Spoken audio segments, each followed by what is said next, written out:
Hi, happy Tuesday. It's 10:39 a.m. Pacific Standard Time. My name is Chris Farrow. Welcome to my YouTube channel, where today, this late morning, I will be talking about live recapping and chatting with you 90 Day Fiancé, this Sunday night's episode. We are in season 9, and this was episode 6. So, really, halfway in, up to the knee in this season so far. You know what I'm saying? We're not halfway there, but we have waded through enough of the inches of water to understand a little bit of our footing. And I think that we can come together to make some decisions. Like, I was talking to Kate Casey, who you might know from Reality Life with Kate Casey. It's a great podcast about last night because she hasn't been watching the whole season. She just watched Sunday night's episode. She was like, "What do I need to know?" And I was like, "You need to know that I hate Bilal, that Guillermo is gorgeous, and that but Cara and him like are boring, boring, boring, and that Ari and Vinny are boring, boring, boring. We don't need them at all, and that Jibri and Miona are." Perhaps it's a little bit fake or whatever, but truly, I think the crux of what this season will be, hopefully, when it comes to like drama and truly in the mess kind of drama that feels authentic. Patrick and Ty, Emily and Kobe, Bilal and Shaeeda, I think is where we are being able to hang our hats. Those three couples are going to be what's going to keep us through for the rest of the season, I think. I mean, barring any sort of secrets or some sort of, what's the word? Some sort of, my loves, shocking, upheaval.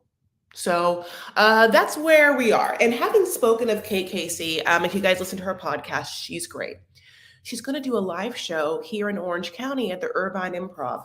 And I hopefully, I'm not quite sure yet, we'll do some sort of fun thing in it, whether I get to just kind of like come on stage and talk about a show, or whether I get to like whatever it is. But she's having a live show at the Irvine Improv. It's July 13th. I think it's a Wednesday, and there's gonna be special guests. She's like a pop culture journalist, TV journalist, so she has like a lot of connections and stuff. If you are in Orange County or the Southern California area, and you have July 13th, it's a Wednesday open at the Irvine Improv, put it in your calendars. I'm really excited because I haven't spoken in front of live people in like 3 years. I'm going to be so excited to like do comedy in front of people. So, having said that, put that in your calendars. I love you guys. Let's talk about, honey, this. I don't know. I don't have to tell you about this season. I like couldn't tell. The last thing I said to Kate Casey about this season was like, it's hard because it felt like coming off of Before the 90 Days, the last season with Gino and Jasmine and honey, like Hemina, whatever, God bless, and like Mike and everything. Like that was so crazy. This by far seems like pretty chill in comparison, but we will see. So before I get into, by the way, hi, I forgot to like say hi to all my people in here. Sure. Yes. Hi. Hi, T Jones. Hi, Lynn J.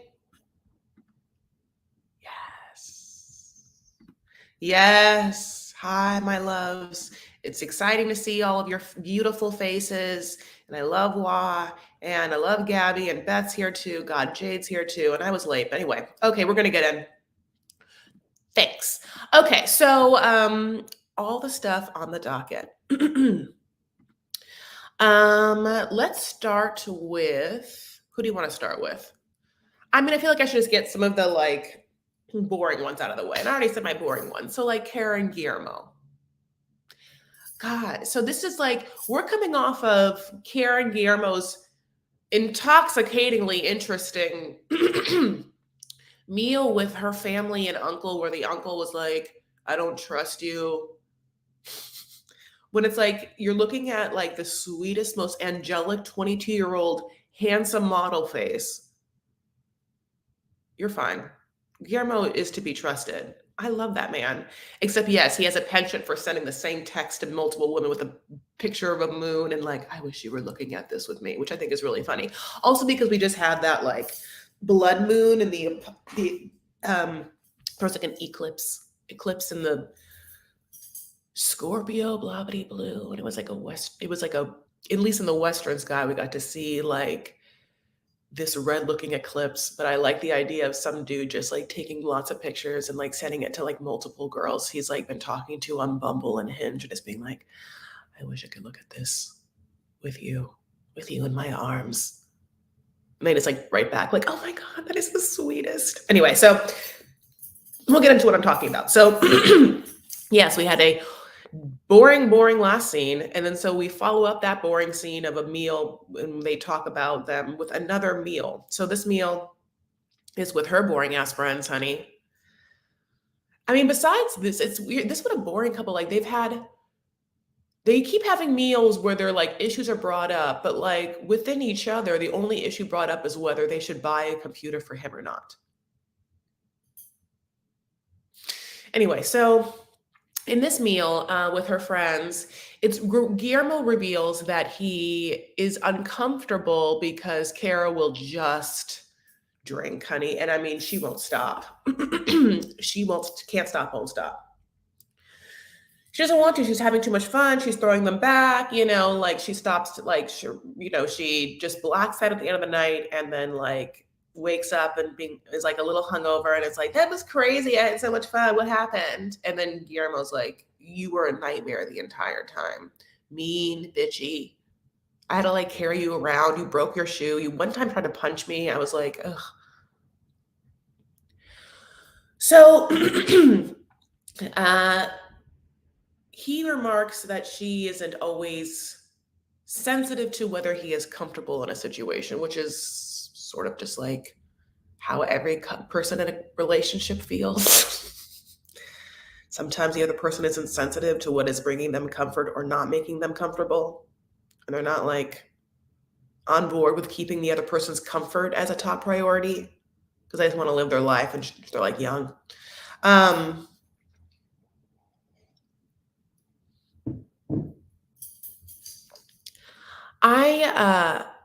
So anyway, yeah. So I guess she also brings up that one time when she was dating him that I said he had given her, like, he had sent her a picture of moon and was just like, I want to be looking at this with you. And then she looked at his phone and he had sent a similar situation to like a Canadian girl that he was talking about.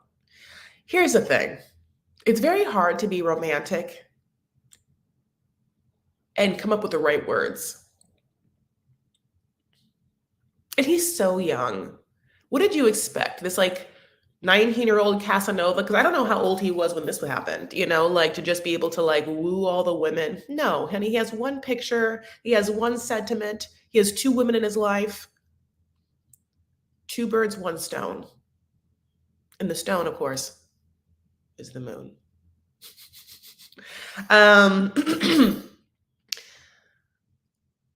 I'm so happy to see you guys. Yes, no, you're not late. I'm just talking about the most boring couple possible. So I don't know what to say. I literally, that's it. Like, that's what happens with them. I can't believe it. There must be, like, I guess, obviously in the scenes for the next one, they're going to go to Kara's high school reunion and like meet up with her boyfriend who's going to reveal that she cheated on him and that he's like probably not over it. I guess continually revealing like Kara's somewhat troubled past of being, just like a drunk manizer. And here's the thing. I still don't care. Those people are not going to be together forever. He's not going to be with her forever. I'm glad he's doing this. What an experience. I get why they would come together at this time. And I just, in the bones of the bones, the marrow of my bones, cannot conceive of their like longevity. I wonder how long. What do you guys think? Put in my comments how long you think they will be together. I mean, I think there's a possibility that they might survive this season and try and do one more. But in order to do one more, they would really have to pick up some sort of drama because I mean, this is boring. This is the drama that I would like to see. I want Guillermo to start making some friends in America, right? And I want him to like start to not need her, right? And I want her to realize that he's like a full functioning adult without you and that you don't have this one like wrapped around your finger. Someone brought up her drinking habits could be a strain on their budget. Yeah, Caitlin, I wonder how much of the percentage of their whatever their budget is like spent on her booze.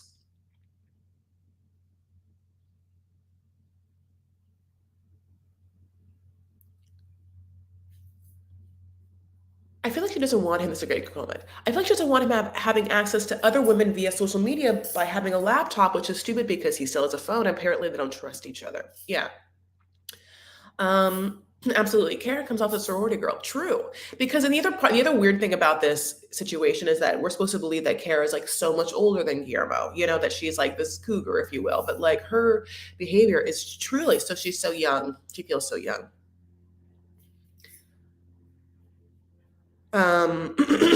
Okay, so I'm going to move on, my loves. I'm going to move on to the other boring couple of this season, and then we can talk about all the fun couples. Yeah, by far the other boring couple of the season is absolutely Binny and Ari. We didn't need them. We never asked for them. We never asked for more of them, and we just keep getting them. This is such a tired segment, and this is like what their whole crux is now. He's here. We're like supposed to sort of feel like they've both resigned themselves to this life. It feels like Benny doesn't really love Ari. He really loves that baby. I can't tell you that do you feel like Ari loves Benny? I don't even feel like that. They're both feeling like, just elder people who have decided to like settle, but maybe it's because they have this cute kid. I'm not quite sure. And in this situation, in this like repetitive season we have to have with them, we're supposed to believe now that like everything is about Ari having stress about the financial situation of Benny. And Benny maybe being like, "No, your family's going to pay for us," which they were paying for them the entire time. They were just paying a little less because it was Ethiopia. And so Benny's like, I don't get it. They're paying for us over there. Everything was chill. And it's cheaper over there for sure. But now we come over here and it's so nice. But now I have to hear you complain about money all the time when your parents are paying for everything. If it's so expensive here, let's just go back. So I don't have to hear you complain about this all the time. Go back to like where Mimi was just like braiding your hair all the time.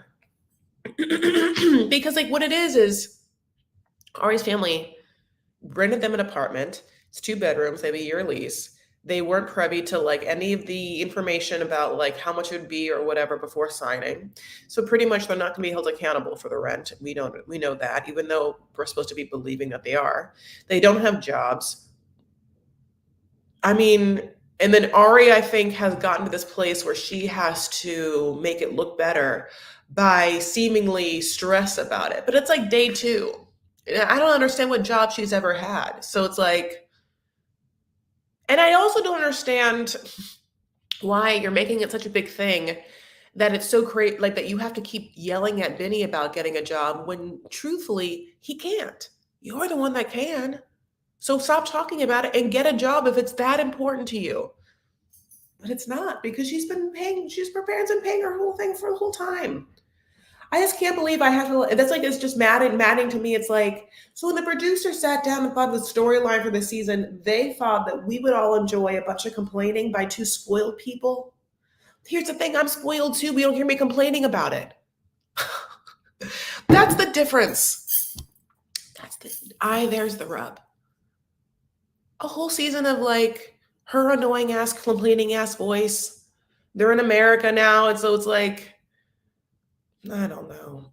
I will say what's interesting, and this could be a little bitchy, is Princeton, New Jersey looks beautiful, right? The facades of the buildings, like architecture, they keep showing B clips of it. It's like, wow, gorgeous, truly gorgeous. I mean, like I mean, like, I'm a fan of that somewhat traditional style, like the bricks and everything. It's just really beautiful. And then when they show the facade or the curb appeal of the apartment building that they're living in, it's like quite different. Mildly a little bit depressing, even. And so I hate to say this, but how much is that apartment? I just like, how much is that two-bedroom apartment that looks like that? We've now seen the outside. We've seen the inside of the apartment's not as bad, but the hallways leading up to the thing, it just feels like, and I think I said this before, there is no way that apartment is like above $1,400. There's no way. It's hideous. But cheap. But cheap. But great. If that's what, but it's not, but anyway, that's just a little like, I just really just looked at the, like, it really was such a juxtaposition of like Princeton, New Jersey, gorgeous architecture, and then just like shot of the apartment building and the inside, be like, oh, wow, different looking. Oh my God. Okay. Benny is a prop for Ari to appear interesting. I worked really hard to be spoiled. Benny and Ari make a lot of money on Cameo. That's true.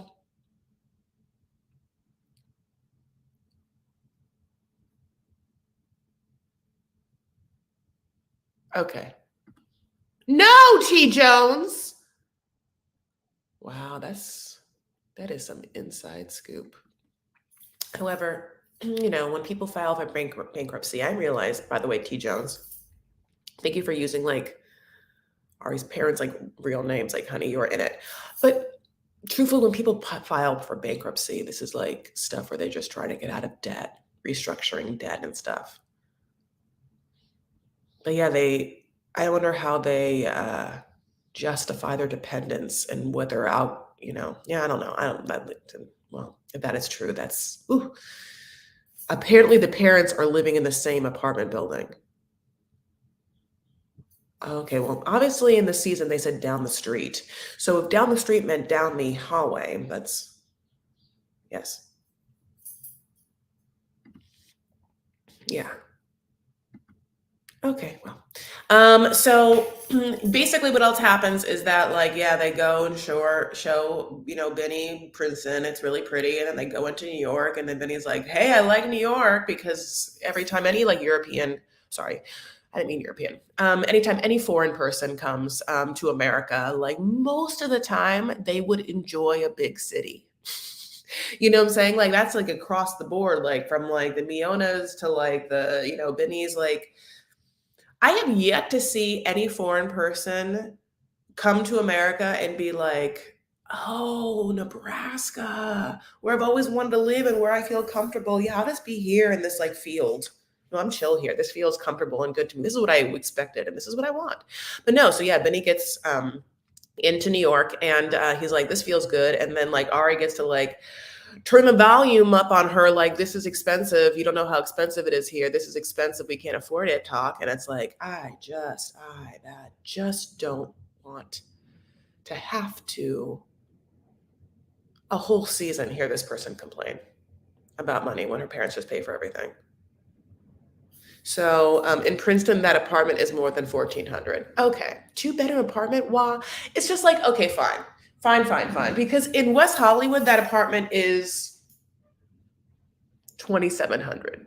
You're right. So in West Hollywood is 2,700, meaning that I think that it'd be a little cheaper in Princeton. So maybe it is like 2,200. Maybe I was just being a little whatever. But you know what I'm saying? The point is, it just doesn't really read. All right. All you guys are just really. Um, Okay, you guys are really just yeah, telling me all the deets. Okay, let's go on to the fun couples now.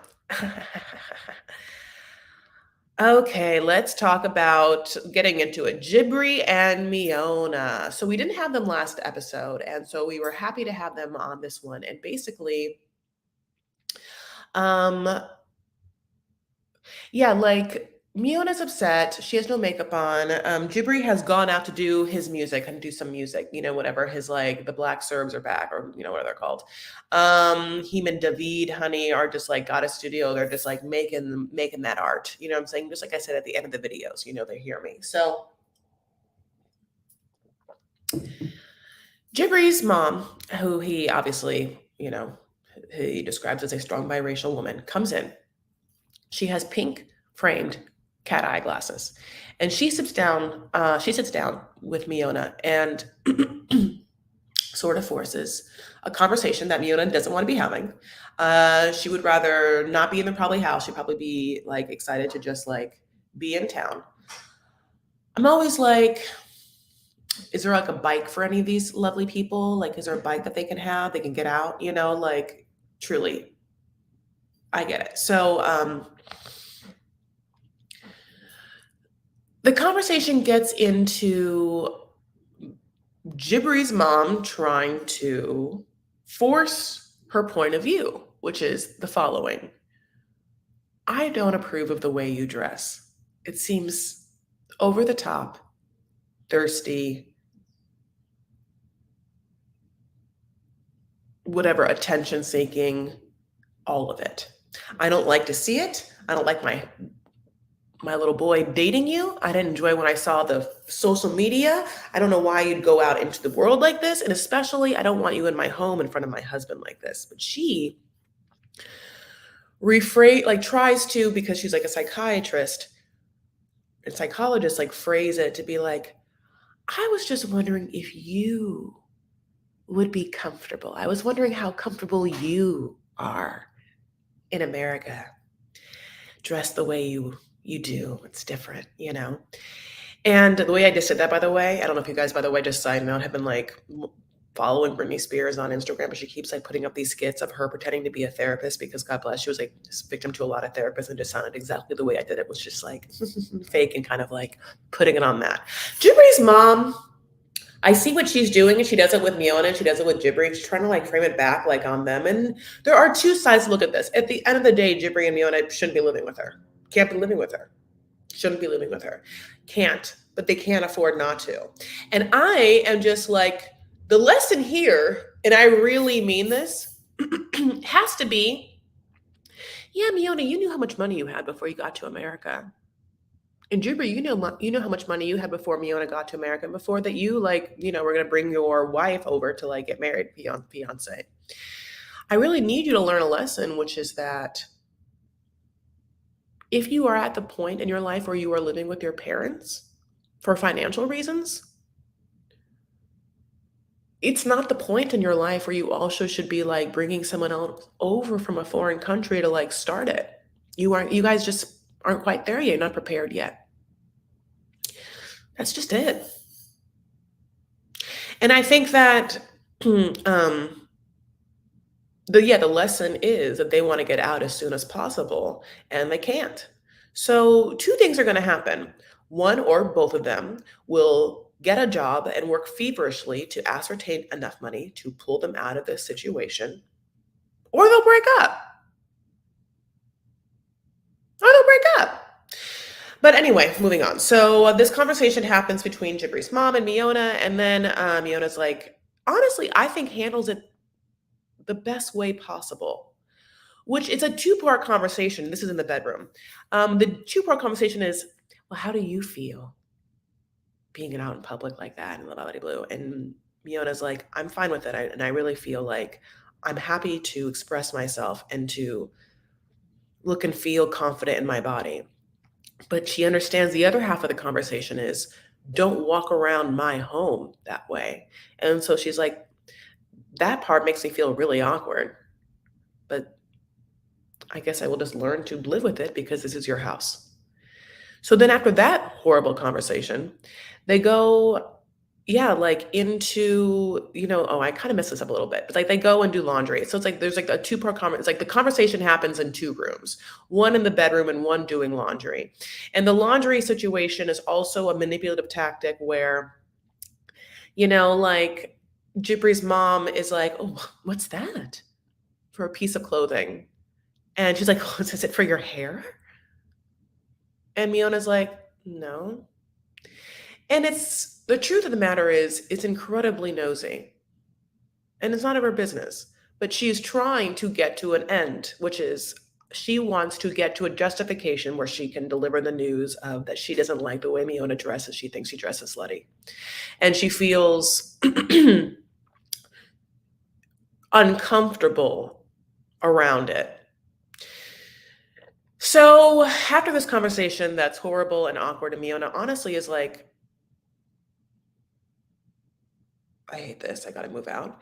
She talks to Jibri, and Jibri has a conversation now, sits down with his mom. And Jibri sits down with his mom and is like, I am not comfortable with the conversation you had with Miona. And Jibri's mom gets him to be like, well, this is just really about your relationship with Miona and how she's not right for you.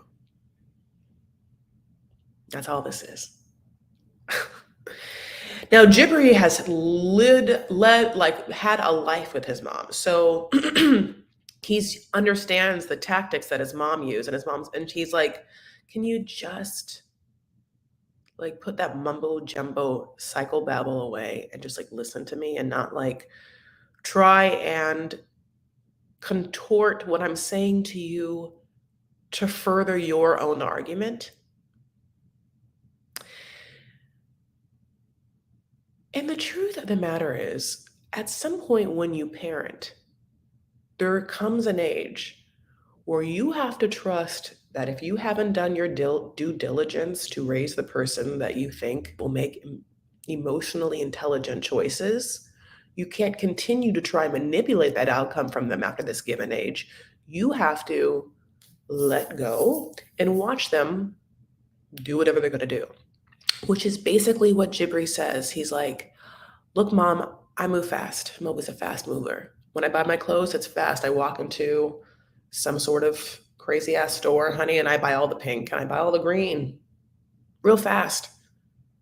And so if I'm going to fail, I'm going to hit a wall fast. I will pick myself up and keep it moving. Now, this is where Jibri's mom's face fall, because what he says is true. You have to let me fail.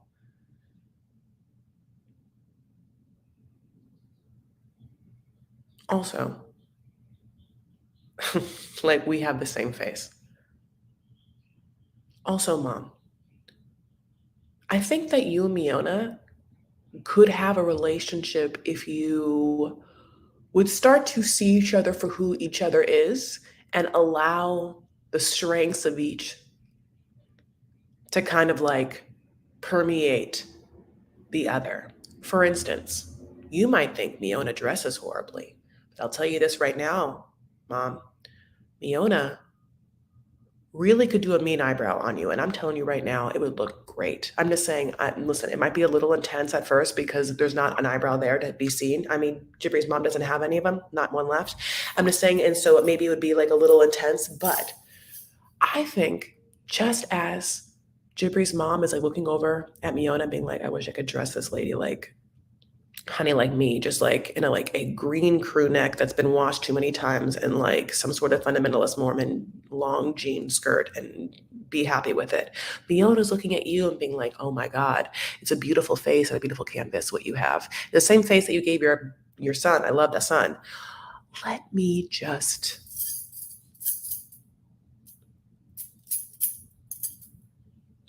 like, let me get some eyebrows on that girl. That's what you should do, bond together. She's sitting in that house with not nary an Uber, honey, not to take her anywhere in a downtown South Dakota. She's bored. You're just sitting there looking at each other, mean mugging each other, when you could be beauty mugging each other. But I'm just saying, like a lash too. Like Teresa, she would look I mean, it would be like a night and day situation if you put like some like eye makeup on that lady. Like, yeah, if you got those eyes to pop, oh my God, it would, I mean, I would die to see it. And if they're like, this is literally the part where I'm just kind of like, oh, I wish I was a producer because I know that's what I want to see. Like at some point in this storyline, I want them to come together. Like if they're all just characters and everything is fake, which I think it is, especially with these two people, I think everything is fake. And we talked about things like they've been on TV before and stuff like that. I I would want them to come together, right? And I think that makeup and makeovers are just the greatest way to do that. Because I think that there is something to looking at another's point of view and being another's shoes. And also Miona does great makeup. I mean, her eyeliner is so sharp. So sharp. That even Shaeeda is like, come to me, do this for me. Also, I can afford you now. I live in Bilal's house. I'm just like, come be my makeup artist. Anyway, so um trying to see if I wrote anything else. Yeah, no, it's just like it was a really interesting argument it was really just very fascinating to watch Benny, to watch Jibri's mom in these conversations and the way in which she frames them, manipulates them, moves them around. And at the same time, she's allowed to because this is her home. So it's a double-edged sword.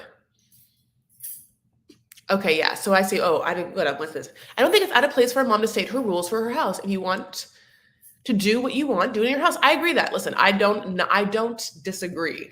And that's like I think like the overreaching, I guess, like lesson for them is yeah. I guess what I tried to say before is like they weren't ready to come. They didn't have enough money yet.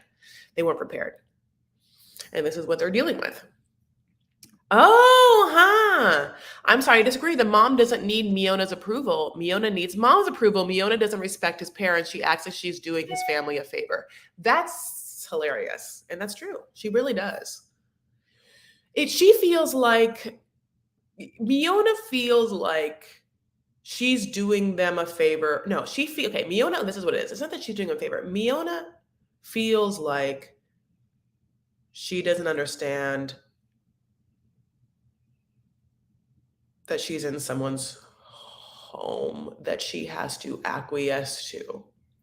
But it's also Jibri's sort of attitude as well, which is this sort of like spoiled child kind of like.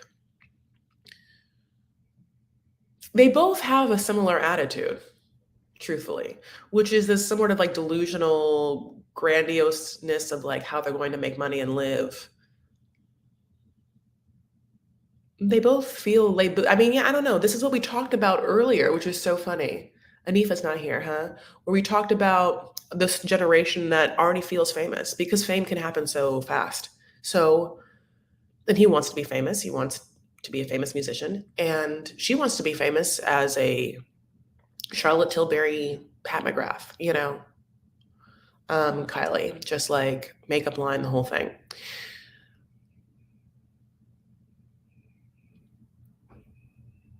And so their attitude is sort of like, how do you question me? I'm living my life and I'm famous.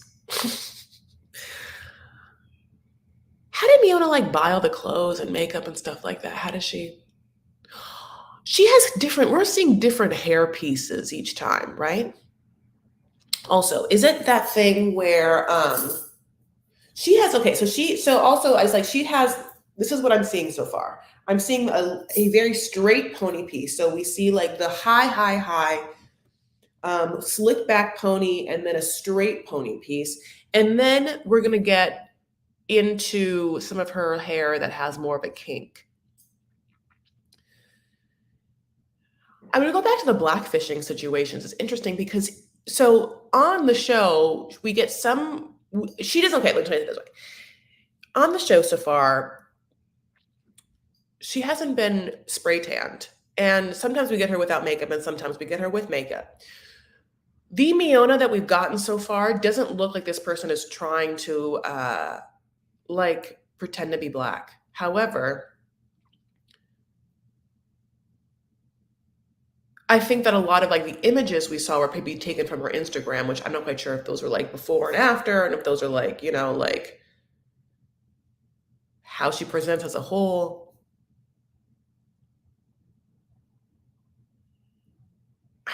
I don't know. I really don't know what to be like. You know why I didn't name them one of my more interesting couples is because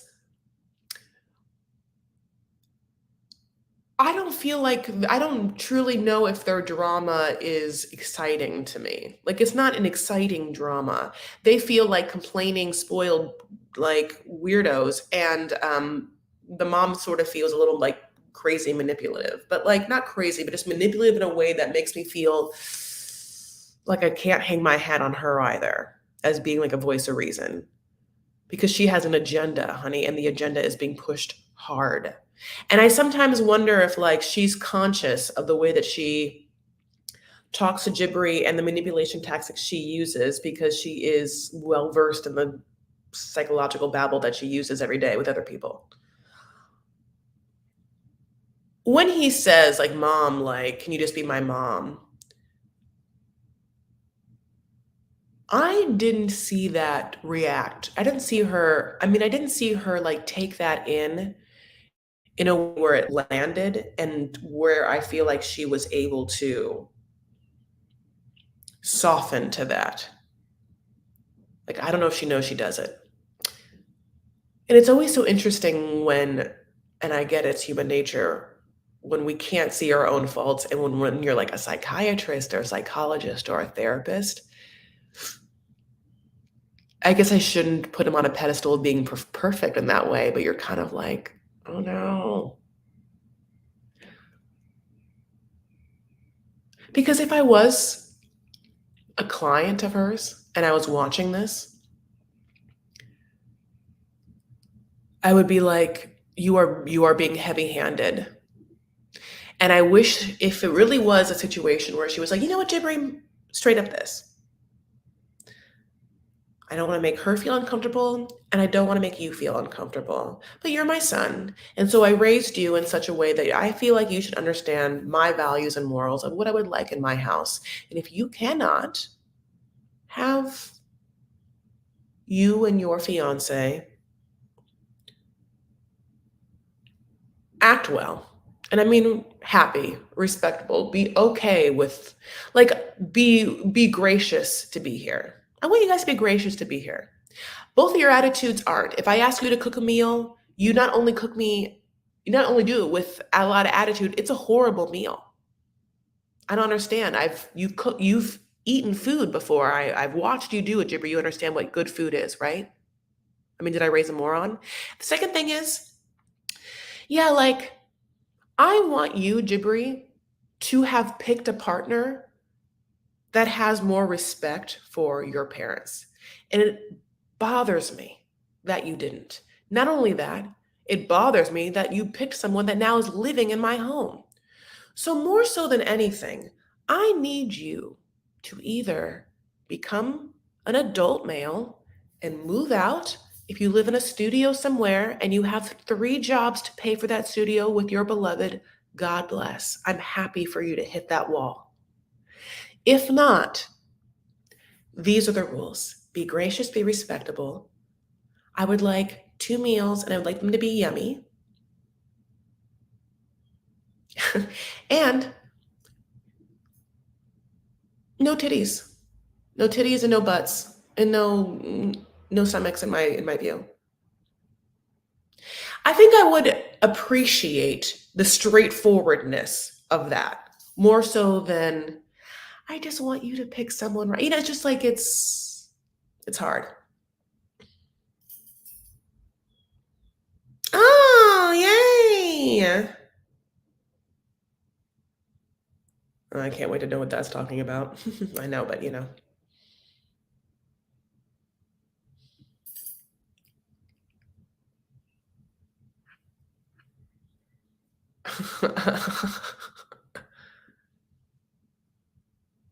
Okay, so Hi, everyone.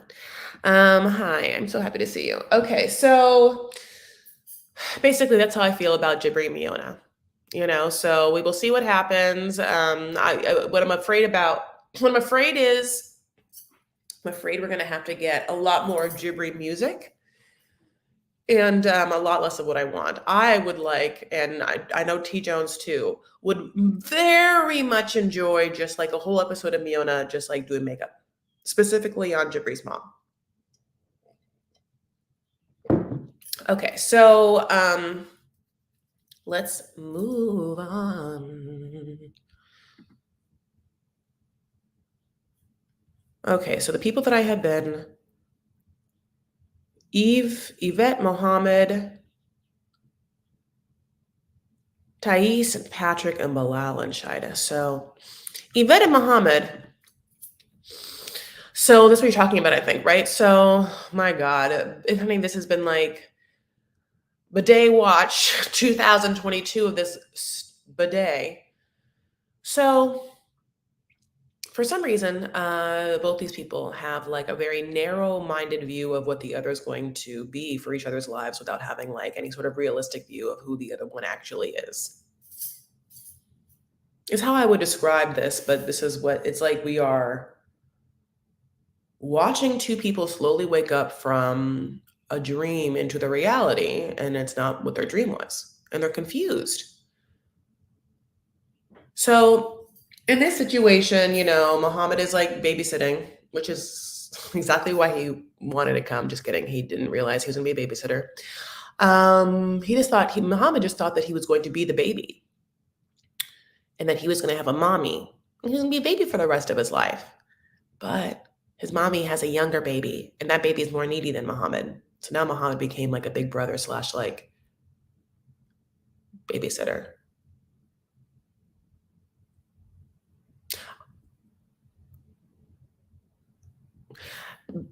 And so we'll see what happens. Anyway, so Yvette, like on her day off, honey, like is like, look, I'm gonna make Muhammad real happy. I'm gonna get like a plumber to come in here and put up this bidet. So a plumber comes in, and they're like trying to put in this bidet, and this guy puts in a lot of bidets, and Muhammad, like comes into the bathroom and realizes that a male plumber is putting in the bidet that he has asked for and that Yvette is watching, and he's like upset. Why did you not tell me that the plumber is here? And Yvette's like, because you were doing the one thing that I brought you over to do, which is babysit that baby, honey. Because you're babysitting the baby. And Muhammad's like, no, in Islam, like you cannot be alone with a male.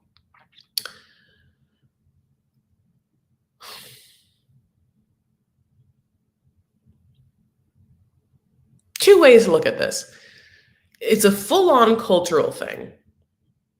That it's kind of like, yeah, there's like another male in here, and I want to protect you as my woman, and there's no need for you to just be like wasting your time just like talking to some plumber while putting in the bidet. Like you don't have to make small talk with some gross dude showing you his butt crack. Like, let me do that, and also like I'd feel more comfortable so that men aren't hitting on you. Now, of course, it can also be taken to be like, I don't trust you with a man, or men are trying to like rape you all the time, and like there's just like a lot of like and that could be like awkward. I personally wouldn't care if I was with someone who was like, yeah, tell me when he's here, I'm gonna be with him. I don't want you to be with him. And that's mostly because I'm gonna be honest, there has been a lot of times where I've had someone come to the house, whether this person is like fixing something or and I've been hit on.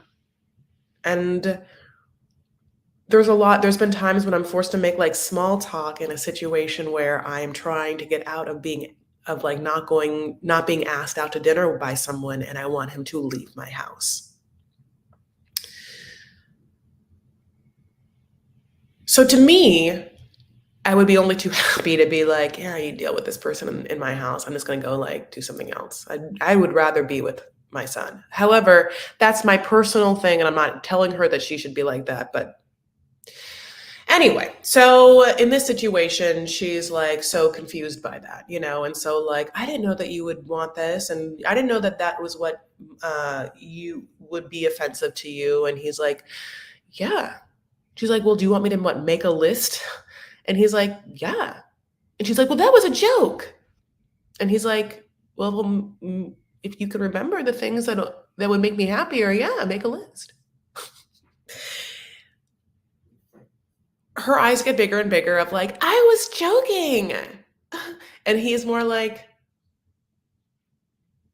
"But I don't have a sense of humor, A. And B, it's how you won't forget." They are so vastly not supposed to be together. And so, I mean, not on the same page. And I don't know. I'm not going to blame any of them, but no, I'm going to blame both of them, I guess. Not more than the other, because in my mind, I cannot tell you.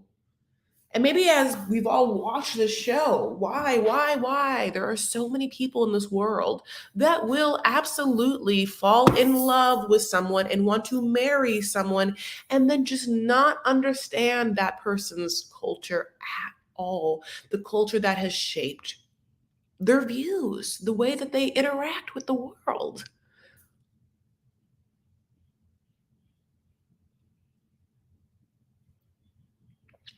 We're going to get a lot more of this, like, I can't believe you want me to change. I can't believe you want me to, like, not wear a bikini and blah blah blah this and blah blah blah that. And it's like, listen, I'm not saying you have to change. I don't think you should. But I don't understand how you never had a conversation about what he like. I don't understand how you thought this was going to go. She's like, "Yeah, I'm not Muslim though." He's like, "Yeah, but you're with a Muslim man." And she's like, "Yeah, but you're in America." And he's like, "But I'm still me." There is an individuality in American culture, right? You are you, and I am me. I want you to be happy. I want me to be happy. We come together. We live our lives. There's so many different views. There's also the view of like, I am me and you are you, and we come together and create our own lives together. We respect who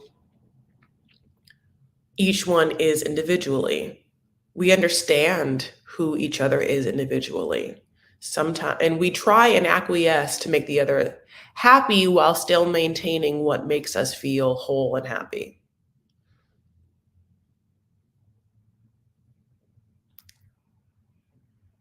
She went to Alexandria while she was there. Alexandria is a beach town. No, beach town's kind of like a weird way to say it, but it's beautiful, a beautiful coastal city.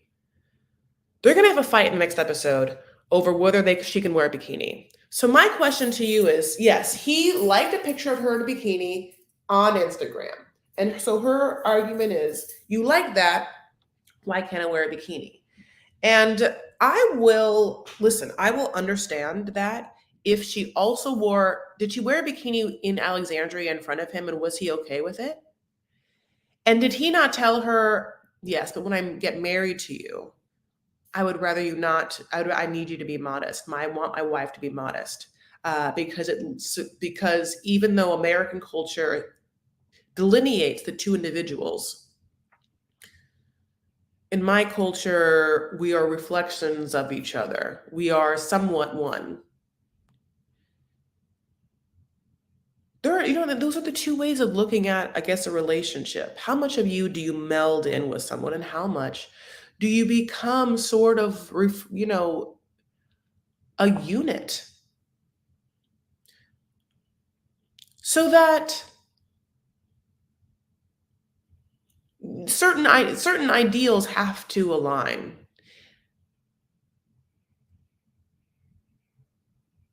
And I think I'm confused why like a super westernized woman of a certain seasoned age and educational accomplishments doesn't have the wherewithal and foresight to like understand how she's gonna like how this younger person is going to be, and what she would have to do to like be with that person.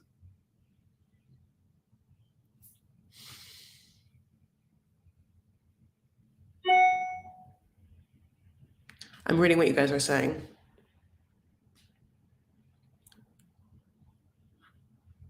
Bikini seems an area of compromise. Like, would he allow a tankini? Is he expecting like not a bathing suit? Would he, like the bikini that she was in, from what I remember, with the one jumping off the boat, wasn't like incredibly G-stringy.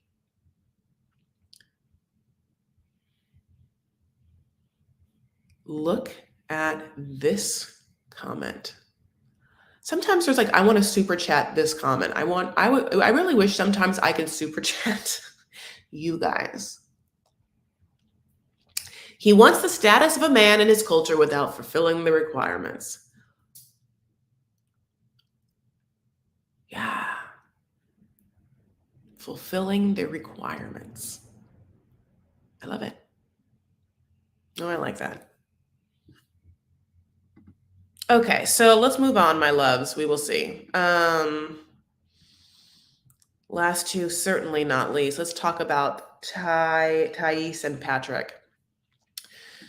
So I knew John was. I mean, I knew that this John thing was going to be like an issue because we were like seeing that bull over before she even got there, which is like so crazy. But this is bananas. So Thais gets there. She already doesn't want Patrick to be living with John, and we already like hardcore know John and Patrick's like codependency, like brohood, but they're like a brotherhood because they're literally brothers, and they've been through it. And that been through it is like their own personal turmoils and their childhood, which I guess was like completely unstable and not warm, not loving, and there wasn't a lot of expression and security there. So Thais gets to America. She wakes up. John's drinking beer, playing video games, and they both are throwing jabs at each other. Like, why are you gonna make her breakfast? She should be making you breakfast. And why are you gonna make him breakfast? He can make his own breakfast, and like literally just like Patrick's like, why didn't we just go to IHOP? It would have been better. So they make eggs. And then, John's like drunk. He's like, well, I had that one steak. He has like one steak, God bless him, to make that one steak. So he makes the steak, but he's drunk and he decides to like flip the steak like a pancake, honey. And the steak falls out of the pan. And then he picks up the thing and puts it back in. And he wants everyone to eat the steak. And because there's been tension and because he's drunk, eating the steak after it's been on the floor becomes this like, hey, am I not good enough for you? What, the steak is not good enough for you? No, the steak's good enough to eat. Like I'm so sorry about this with this accent, but it's like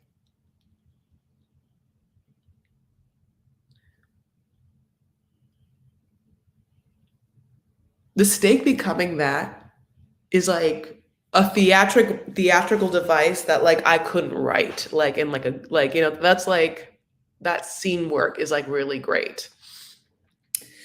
So then, God bless. It's really awkward. And then they're like, he talks to Thais, and Thais like, that man can't be mean to me. I don't like that man. And he's like, I'll talk to him. I'll talk to them. I don't know what they end up doing because this is like the morning. And then suddenly they're like, okay, we're gonna go golfing. It's like a whole night. Like, I don't know if Thais just stayed in the bedroom all night long or all day long. I'm not quite sure. It's night though. They get in that Tesla, honey. And they, by the way, I forgot this part. They did have sex that night before, and supposedly it was the best sex ever. So I'm like super happy for both of them, like I'm just happy for them. Right now, I'm like, oh, at least a couple they like each other. You know what I'm saying? They seem, in their honeymoon phase. So then they go golf, and there's drinks involved, and there's a certain like lightheartedness that seems to be like bridging some gaps, which is what games can do. Take note, Shaeeda. Kidding. But I think John is watching his brother being able to have fun and flirt with, like, you know, a hot piece and short booty jeans that like has a crazy sway hip walk that I have taken note of and also want to emulate. And he's happy for him, and he's also sad. He's depressed because he knows it's an end of an era, and his attention, his best friend's attention, is being taken away. And as he just gets to watch two lovebirds boning, all he has is his beer, honey, his beer to like drink and wallow in as he's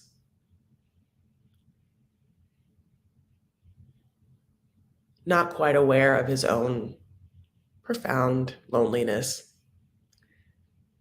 and the void of love, the wound that probably has been there, just like it's been through with all of us since childhood, because at some point, one of our parents, if not both, was unable to fulfill a certain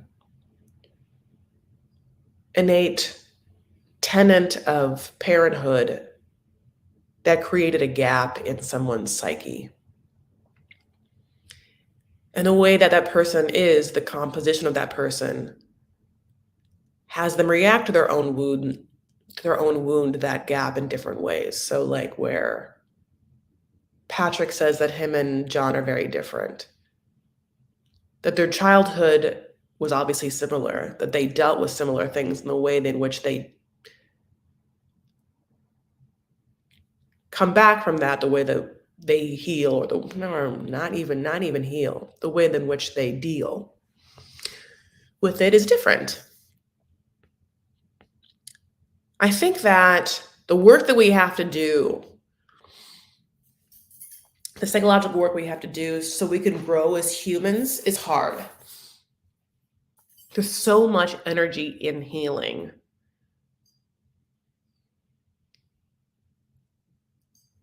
That we think that it's easier to just deal. There actually is, though, there's hidden energy zaps in the dealing that at the end of the day, it's like paying down your debt a little at the time with interest, or trying to pay down your debt like one big sum. When it's all said and done, the better the thing is to do is to get it out of the way, because if you don't, you'll be paying for it perhaps for the rest of your life.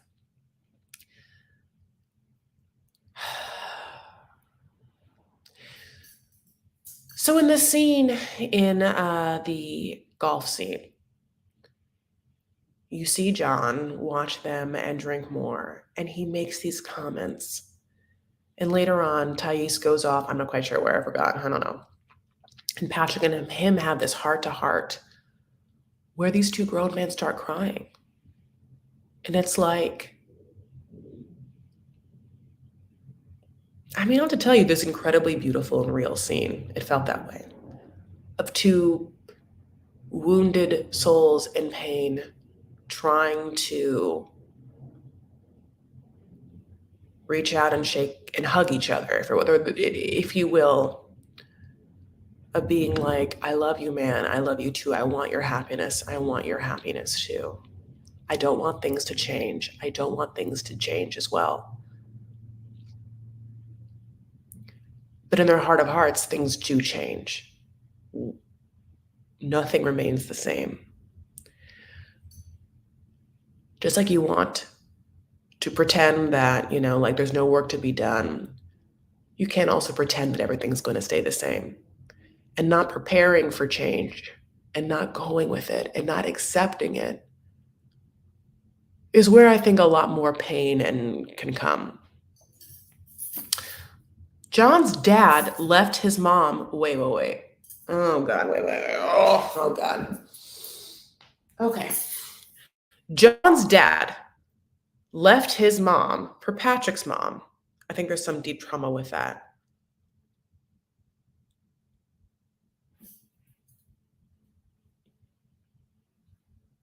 I don't think the brother is ruining anything. This was not planned out, and he knew exactly who his brother was. Not planned out.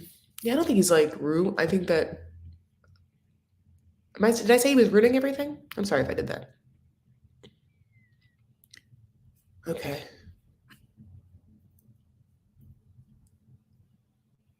Um, some people need therapy more than others. It's about time to live in a society that's promoting mental health. I had a great experience with therapy, and I'm so glad it was there when I needed it. I think it's important. Yeah, I think that people have like different experiences with therapy. I have a great therapist now. I haven't gone to her in like a year, but I've gone to her off and on, and I love her. But when my parents got divorced, when I was like 6, I had to go to like a court mandated psychiatrist who, was like trying to like decide, what parent I should live with or whatever, blah, blah, blue, blah, blah, blue. I hated going to see this person because it was another reminder that my parents were getting divorced and that things are real and that he, would just ask me, like things and I was so confused and I just like so for a long time I thought therapy was this like forced thing that meant this horrible thing was happening to you and you had no control over it. That's actually, but of course, when you're an adult, you get a lot more control over A, the things that happen in your life, and also B, the people in your life, and then C, whatever. I think there are people who like will try therapy and will go to like one therapist, and that therapist won't be for them in a lot of ways, and then it's not for them. But at the same time, I think that therapy, just like a masseuse, just like a manicurist, just like a lover, just like a job isn't like a one fits all type thing. I think that you can go through maybe like 2 or 3 to give it a fair shot of seeing like the different types of people you can encounter and who will be a good fit for you.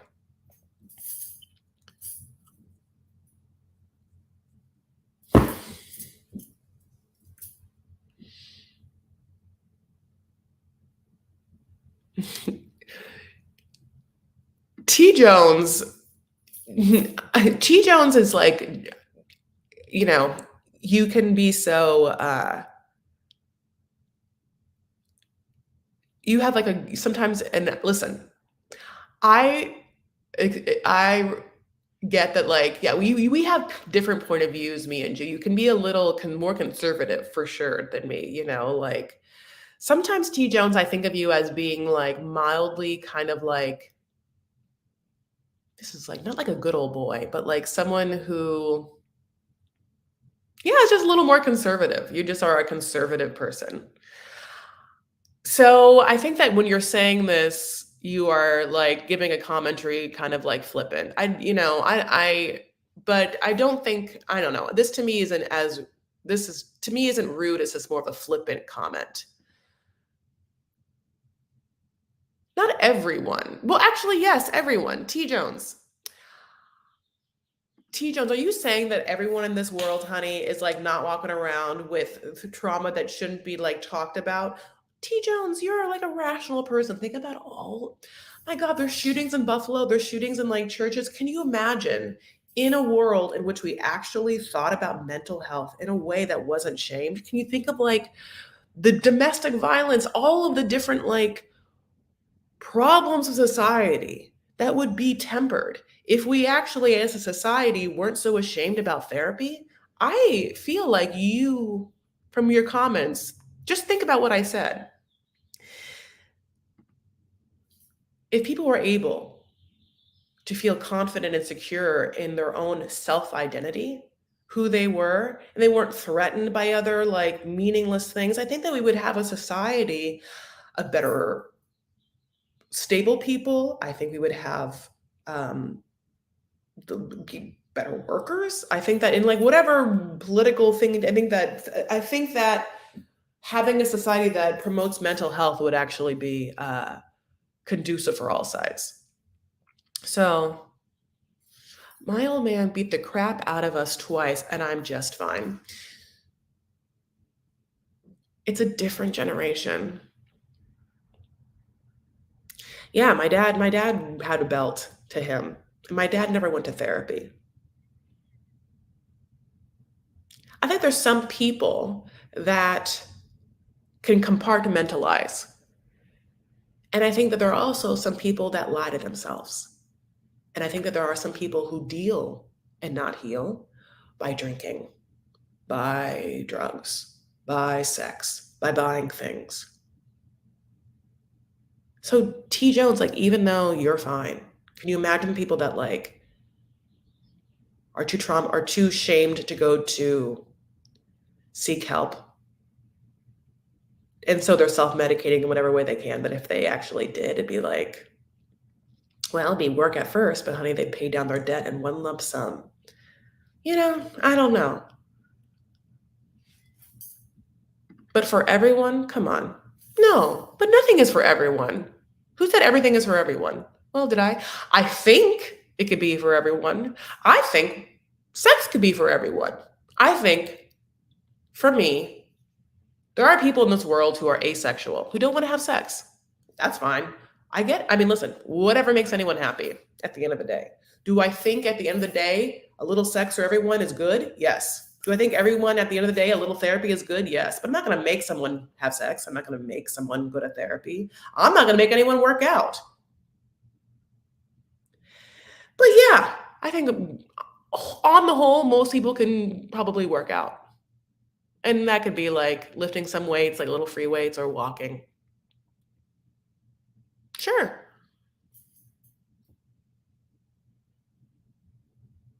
But will you trade a beer for a hug?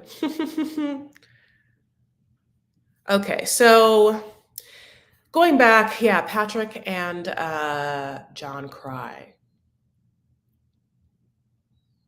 And like, you just can't, I mean, like,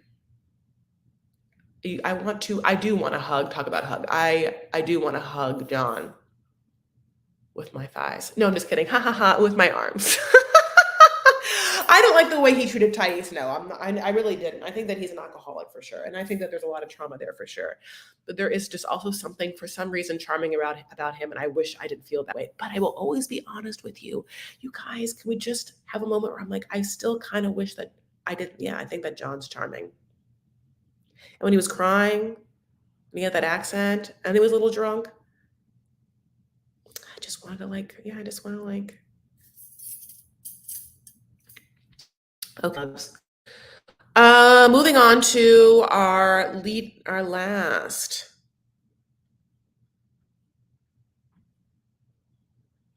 Okay, our last one is, my loves, Bilal and Shaeeda. Oh, this is a tedious.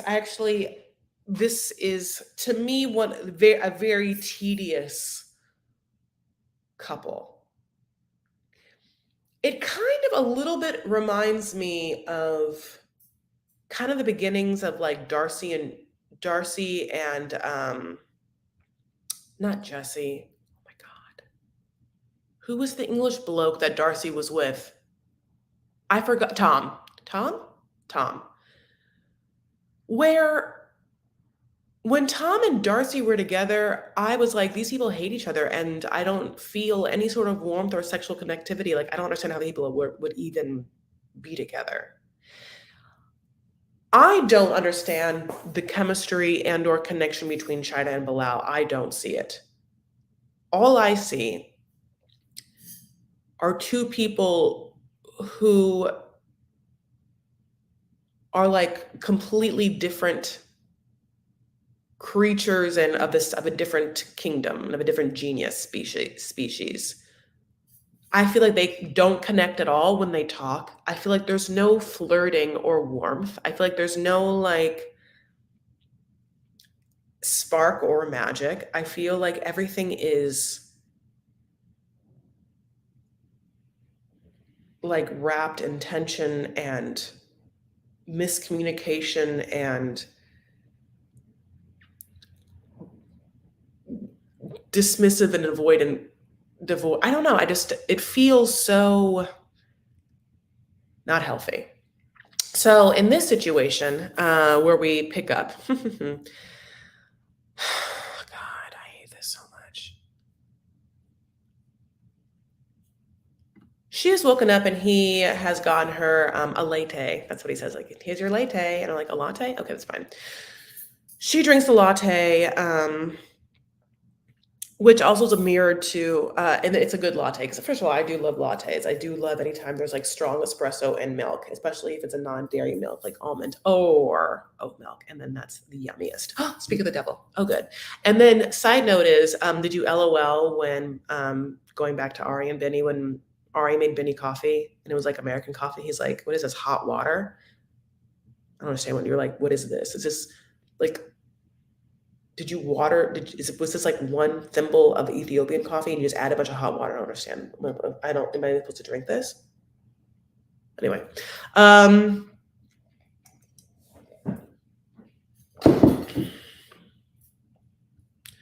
Okay, well. Again, if I could give a super chat, I would. No Kira, no killing. So anyway, so they have that, and then they have this kind of conversation. She makes in a moment like, can I drink the coffee in there? He's like, you can drink coffee in any room. And she's like, well, you're very particular. And he's like, well, I don't like dirty drawers everywhere. So they have this kind of like back and forth of tension. That's not a fun conversation, that he's very controlling and particular in his home. And whether or not she just is like a dirty, underwear leaving just drop her panties anywhere.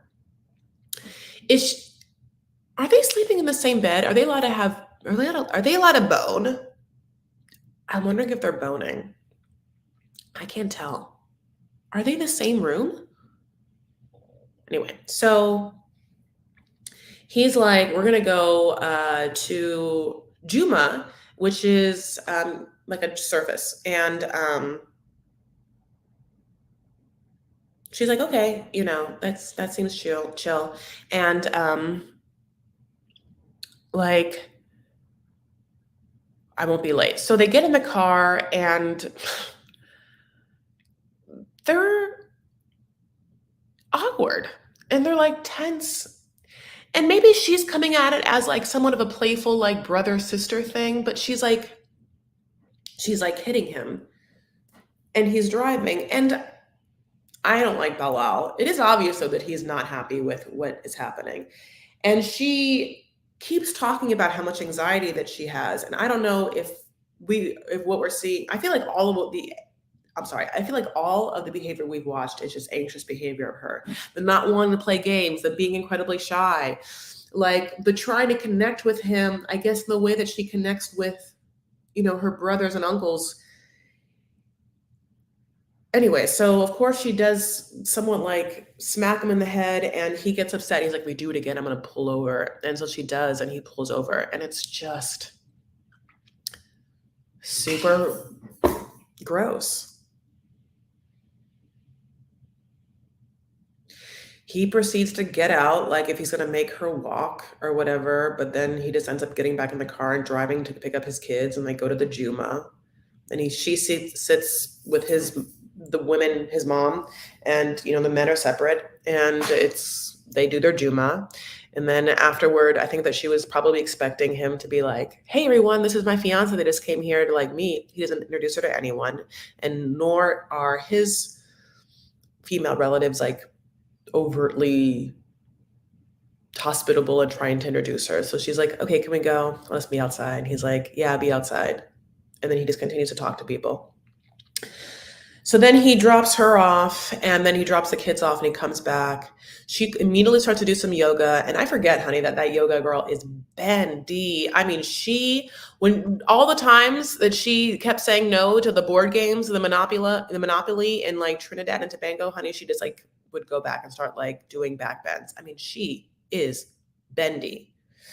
She makes me want to like, did you guys do that? I feel like when she started like doing her yoga, I was like, okay, well, just so we can get something. All right, I'm just gonna, okay. Oh yeah, reminded me of Nikki and Mark, do not touch the windows. Absolutely. So yeah, like he comes back and he's like, I see that you're dressed for the date, but I don't feel like going. She talks about being lectured a lot, and that's exactly what it is. He takes it upon himself to feel that whatever he feels is God-given right. Anything that goes against what he feels / what is God-given right is wrong. And it's his job as a godly man to instill the wisdom and to make it right. Just so happens that he's always right. So he's going to lecture you and tell you how you are wrong and how he is right / God.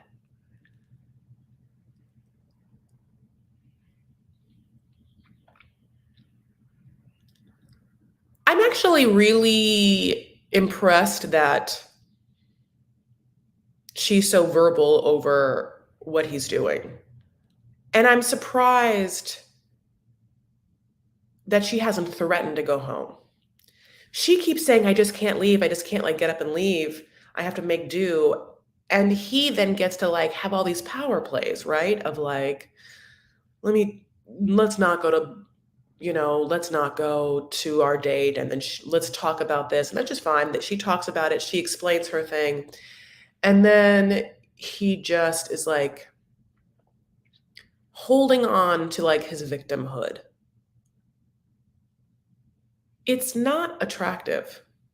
It's not masculine, and it's not manly to be so sensitive, especially when you played like a prank, if you will. I truly find Bilal's like full demeanor to be like unattractive. And I wonder like what would happen if she pulled like, all right, Bilal, you know what? I'm going to go back. No, I'm happier. I'm just going to go back home. Because remember, like, Thais and Patrick have a little soundbite where she's like, if there's more problems, I'll just go back to Brazil. And he looks at her like, huh. She has the power. And in this situation, I'm over Shaeeda not knowing her power. Just because this man has money doesn't mean he can treat you that way. Leave. Leave. Pretend to leave. I don't know. Say you're going to leave. I don't know. That's what I would do. He's so insecure, it turns his stomach. He's vindictive and a punisher, makes him happy to cause others fear and pain. I know it. I think that probably it feels like if I was to do my like Jibri mom on him, it feels like he was made fun of when he was a kid. Maybe he was like a smaller guy in the neighborhood or whatever. Feels like he was bullied. And it feels like it really hits a spot in him when he can put someone in their place. It's so uncomfortable watching him. I know. I don't understand. I literally don't understand like why they'd be together, what they have in common, like what their chem is or whatever. Like, I can't tell if this is all an act on his side or if he's really like, if he really thinks that this person is going to be his wife, or if he treats every woman in his life with this disdain, this utter need to like prove themselves to him as being perfect and incredibly submissive and subservient. I mean, he needs nothing but a yes woman. I thought it was, I could see when, okay, when Shai ended up meeting his ex-wife, I saw her sort of breathe a little bit. And I wondered if there was a way for them to have a conversation without Bilal. I feel like Shai would just be like, what is he like? Is he mean to you? Is he lecture you all the time? How did you get around that? What made you guys break up? It's very interesting that they have this conversation and it's cut so short by, I forgot Bilal's ex-wife's name. It's like, obviously like Shaeeda, it's like Sheeda, right? Something like that. Sheeda's like, hi, nice to meet you. You know what? We have to go. Actually, we have things going. And I just like, I kind of want to be like, you know, you're needed. You know, you're a little bit of the missing piece to understand like how this worked.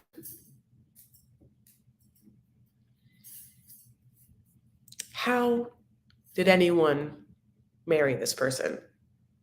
Also, you broke up with him because he was incredibly controlling and manipulative, right? Not manipulative, but controlling, right? Like that's, I feel like Shaeeda wants so badly for her to look at Sheeda and be like, Sheeda, you're the only one that like can see this, right? Like you, like,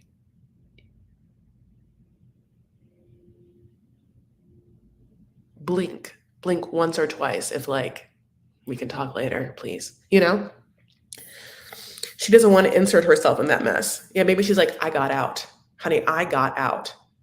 Sorry. Sorry you didn't. Sorry that you're trying to get in, but I got out. I'm gonna take my cute ass new daughter and we're gonna go get yogurt, you know.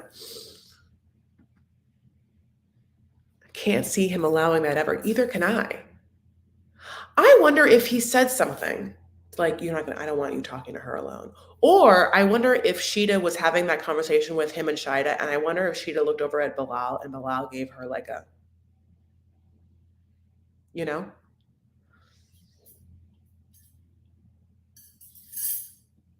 Uh,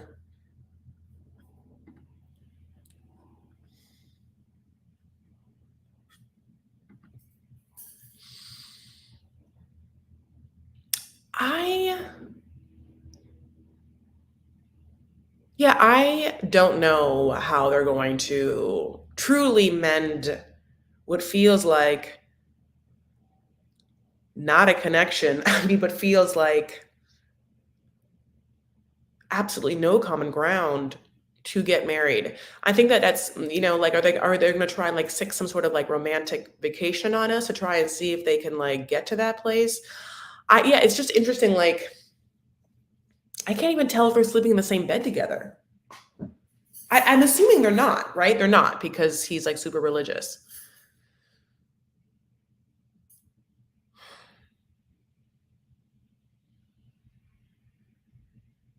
I don't know. I really hate it though.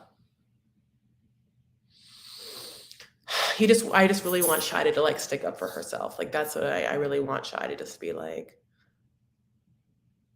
I'm gonna go home and I'm gonna just marry someone who's warm and nice and who doesn't want to like trick me or play pranks on me or have me get out and walk, who just sort of wants to be nice and around me is actually better and easier for me. So I'm just gonna like do that. But good luck. All right, that's the end of me talking about this episode. What do you guys think? This is, you know, somewhat transitional episode. It wasn't incredibly interesting, wasn't incredibly dramatic, but as I said earlier on, we are calf deep in this season, so I think that they're laying groundwork for some more explosiveness, and they need it because so far, not this season is boring, overall boring. Oh, wait. Chris, don't you remember he said they were married in some way that they could bone without getting married? Yes, I'm sorry. Yes. Oh, God. Yeah, I forgot about that. I'm sorry.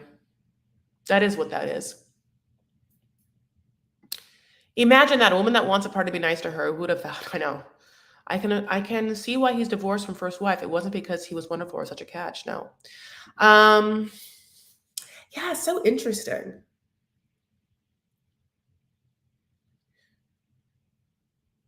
Yeah, it's like relationships and dating in itself is interesting. To me, yeah, I'm just like, oh, you're being so mean to this person. I don't understand how you'd expect this person to stay.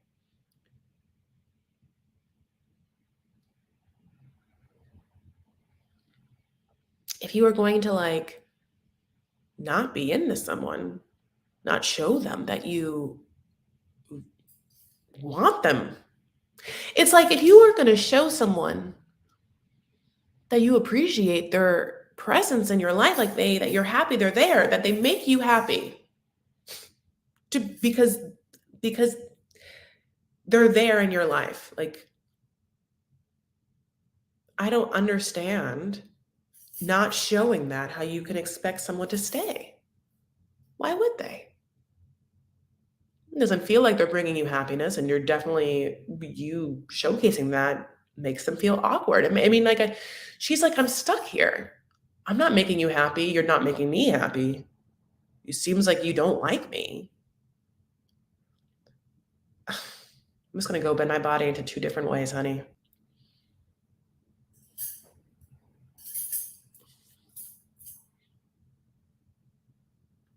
He has 2 ex-wives. He doesn't count the first ex-wife because they didn't have kids. Oh.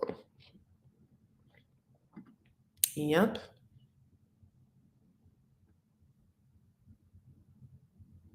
I just like, I don't know. My heart hurts for, why is it so hard for people to date and for people to be in love and to get married and find soulmates? I guess this whole show is like the turmoil of such. So much community, and if we were to talk about it, it seems like people have a hard time connecting, either because of trauma or communication or respect or empathy or the ability to open up and be vulnerable with someone and just like lay bare certain truths. Like, I'm scared, or I've been hurt, or I don't want to be hurt, and I feel like you can't hurt me. Or, I'm not quite sure how I feel about you because I have issues even truly seeing parts of myself. So I'm leading you on, or I'm toying with your emotions, because how can I be truthful with you if I'm not truthful with myself? There's just so much at hand. And when you are in it, when you are like in the relationship, there's all like the chemicals and the pheromones that get mixed up, along with your own like wants and needs. Like, perhaps you have a loving child who needs a catheter changed, and so your wants and needs involve having someone take care of that child. Obviously, I'm talking about Yvette. Trying to balance who you are, who you've been and who you are in this moment, and then who they've been and who they are in this moment, and come together. I mean, I can't even believe it actually happens sometimes. I just want to see her boss up and call him out. Yeah, AK 100%. I just want her to be like, yeah, Bilal, great house. And, thanks so much for pranking me. And I love the time you came to Trinidad and Tobago with all your LV, and I treated you like a king. And then I came to your country, you treated me like fucking peasant. Thanks for that. I'm going to leave.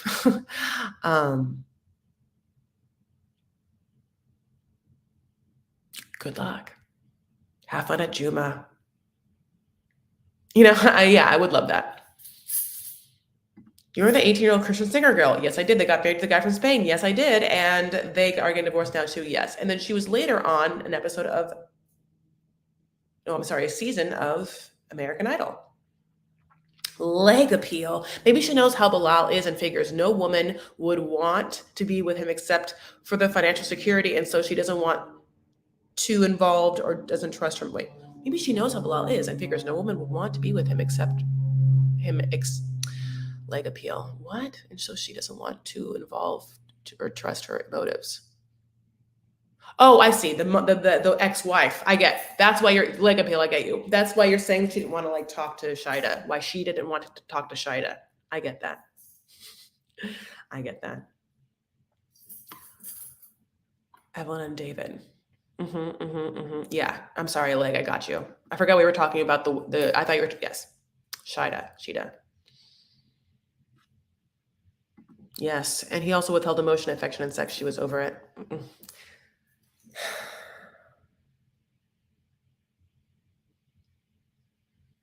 I swear to God, it never works in cisgender heterosexual relationships. It does not work if the man thinks and tries to have all the power in the relationship. It will never work if a man thinks they can that they can withhold sex or affection from a woman. Because sex and affection for, again, heterosexual cisgender relationships are the givings and the gifts that women give men.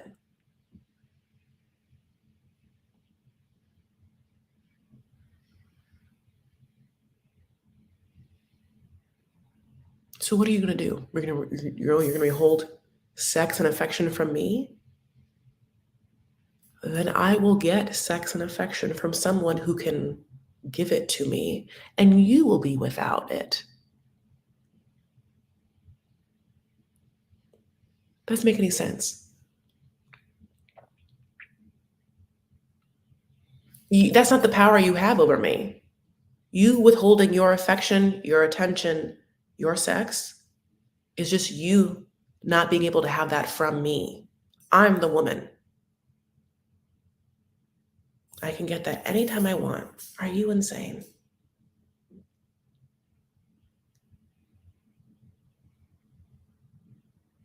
It's shitty to say, but it's true. It just doesn't work. It actually, to do that, it shows more that the man is insecure, that man is trying to punish the woman for the mistakes that he feels other people have made against him. Well, you should not. Like, you have one person in, again, in a cisgender heterosexual monogamous situation. You usually have one person to get sex, love, and attention from. And if you feel the need to avoid or not have that, it's actually, I mean, it's 100% more something about you than the other person. The other person then gets to make a choice whether they're going to deal with this bananas power move. And I think that an emotional, intelligent, healthy person will be like, oh, I'm just going to not deal with that. You're hurt in some way. I'm not going to have you hurt me. I'm just going to have you just continue to hurt yourself, I guess. I guess be without my attention, affection, and sex then. Bye. Have fun. I guess, I don't know. Now you can take that need for attention, affection, and sex and whatever money you want to hold on to and go to a strip club, then try and get whatever fake version of that you want. Great, good, go, bye.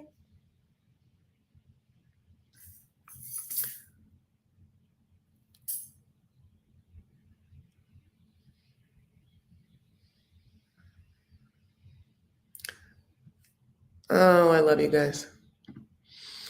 Oh, can you believe it? Here we are.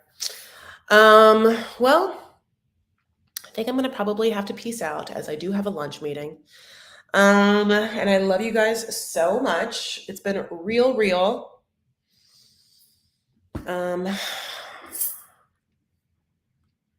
We'll see. We'll see, my loves. Thanks for all of your comments. Thank you for being here. Thank you for your engagement.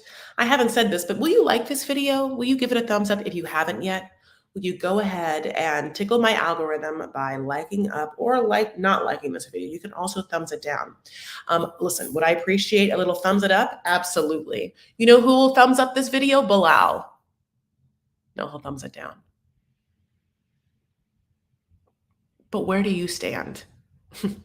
Anyway, yeah, we're gonna see. I'm excited to just get past this week. On the week for me, anyone ever get their wisdom teeth pulled? I somehow avoided that, and then I got just talked into it, okay? So on Thursday, I have to get my wisdom teeth pulled. And I'm not looking forward to it because it feels like they're in there. Feels like teeth are there. I mean, it's like one of the back, it's like the back is tooth. It's like in my jaw. And I already like clench my jaw. It's tight. It's a tight jaw.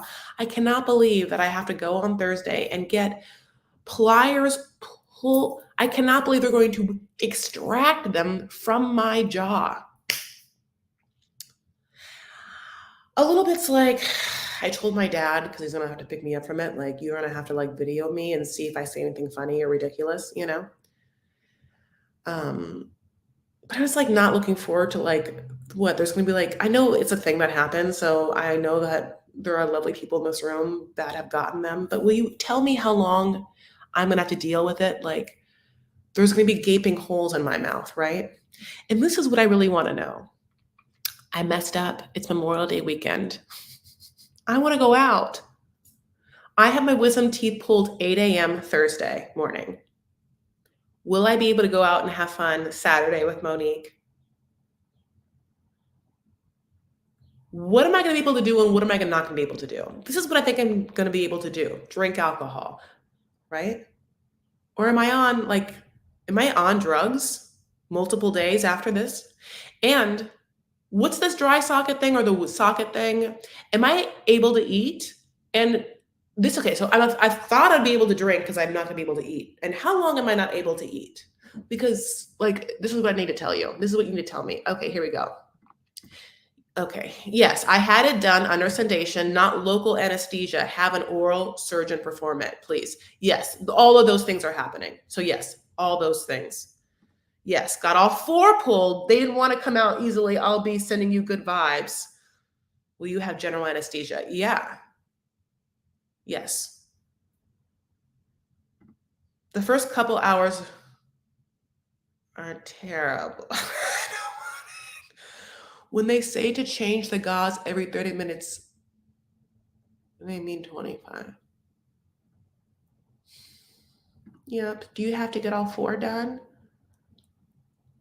Uh-huh. Is that her idea? I think so. I think so. You can't eat solids for a little over a week. Wait. Over a week? Honey, I'm gonna lose so much weight. Okay. But I want to drink. Wait. Nope, what? Nope, what? I did localized only. I don't regret it, but I don't encourage it. Oh, I can't do that. My God, look at you. No, absolutely not. No, I'm going under. Bye.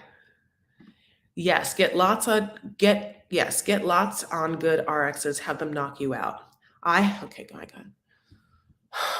I had mine out at the same time. No alcohol. You can't drink alcohol, and they're giving prophylactic antibiotics. Prophylactic. It's like a 90s word to mean condoms. You'll be swollen. No acid like citrus or peaches. You'll be swollen like a chipmunk. No straws. Don't make plans for at least 4 days? Fuck! Wait, no, Thursday, Friday, Saturday, Sunday, Monday. Memorial Day, Thursday morning, Friday. So I cannot go out Saturday with Monique. And and then Monday is Memorial Day, I have a party. So what are you saying to me?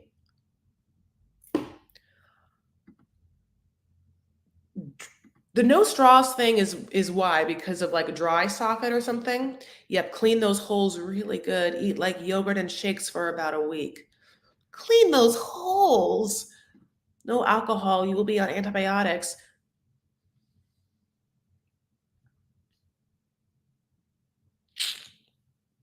Okay. I'm going to have to, okay. I had general because I'm a dental phobe. Yeah, no, I don't. You're going to be on a liquid diet. Okay. No 3-day soup and mashed potatoes. Get them all at the same time. Yeah, I mean, whatever's, yeah, I can't remember. Lots of rinsing. No acidic things. Okay, I drank. I drank. You can't drink alcohol. I drank. Keep them holes clean. My got infected. It was hell, but I was only 14, probably didn't care for them properly. I went under, the mouth moved quickly, sedation, dentistry, please. You should not drink, but I did. Okay, just means preventative. Yep, had chip on cheeks, ice your cheeks, no antibiotics prevented. Nope, antibiotics to prevent infections. That's why prophylactic means. Oh, my mom used to always I remember my mom using like she would, for condoms, she would use the word prophylactics. And I was like, I don't understand what that means. You'll be healthy. It'll recover quickly, but you'll still be swollen. No, get extra gauze. Just like from CVS, reschedule for next week. I know, but the oral surgeon wasn't always there. Monday will be fine. Saturday maybe no sucking. So clean with syringe. Please, yes, clean with syringe with salt water. Create suction and will pop your. My Persian dentist pulls them with local only to save us money. She did 15-year-old and my 10-year-old had a four front teeth pulled. She did them all with locals. She's so skilled. Everyone healed fine. Oh my God, I'm just reading all these. It's like, oh my God. I only had three, got them taken out, bloody mouth, loose skin, hanging everywhere, still feel holes 14 years later. I'm so mad. You can go out, but you will look possibly not so good. I was thinking of getting mine removed, but now it looks like I'll die of hunger. Honestly, just reschedule. It wasn't the worst for me. Yeah, you'll need more gauze than what they send home you with. Yes, no straws, dry socket, keep it clean, no sucking loosens the. You're going to be so skinny. Oh no. Get here late, but I'm here. So late, I love you.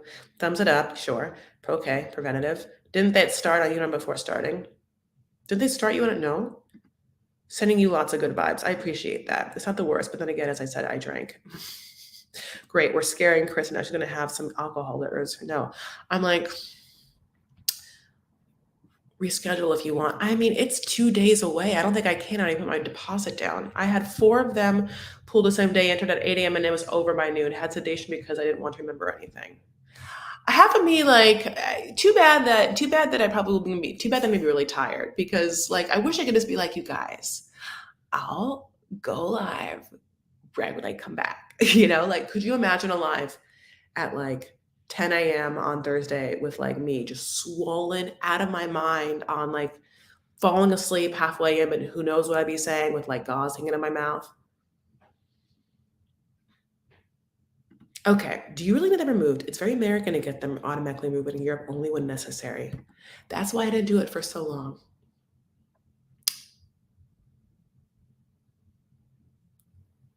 I never thought that they should be removed because they grew in. Just that what would happen is people would be like, at some point, they will be infected. And since you can't clean them very well because they're like, they're not impacted, but like they're the back teeth, they're just like hard, they're like the skin's there, they're like, they just were like, it will be infected, so just get them out sooner rather than later. But then I just didn't do it. And then I just sort of got talked into it.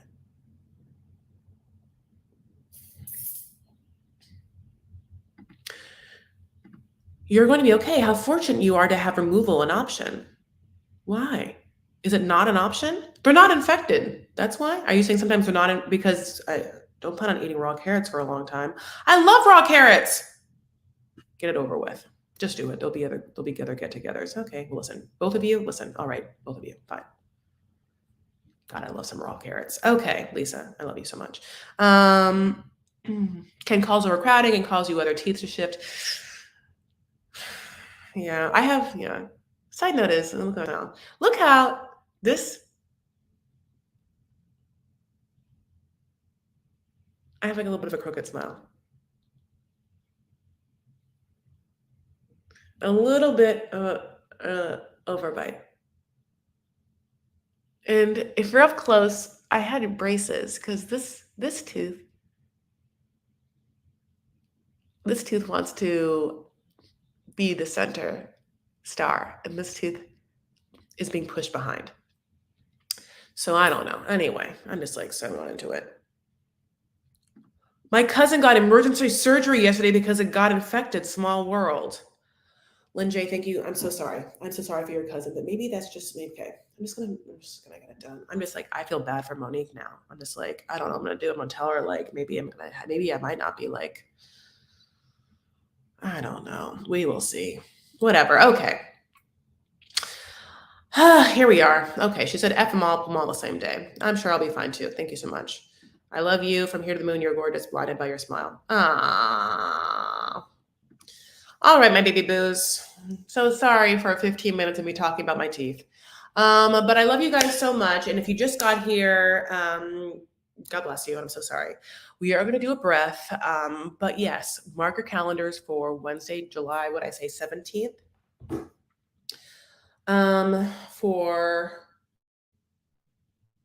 No, I lied. Mark your calendars for this live show at the Irvine Improv, July 13th. And you can see it on Kate Casey's Instagram if you want to see it. I'm so excited. I'll be there, and I want to see you guys. You guys are always just like, when are you gonna do live? When are you gonna, like do live comedy? I want to see you do live comedy, honey. I'm at the Irvine Improv, July 13th. I will probably go on stage and do something. I will tell you if that's not going to happen. We have lunch. We're going to talk about it. Okay, my loves. Okay, so let's do it. Let's take a breath together. It's going to be a great week. I feel really good about it, even though I have some trepidations, but I'm so excited to have spent some time with you all, and thank you so much for your comments and your engagement. Let's breathe in together.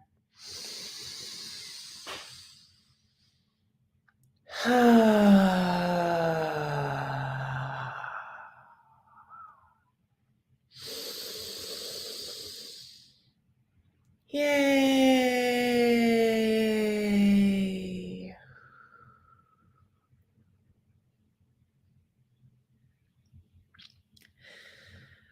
One thing I'm grateful for is that I'm not in a current relationship with someone like Bilal that I have to feel tension with all the time.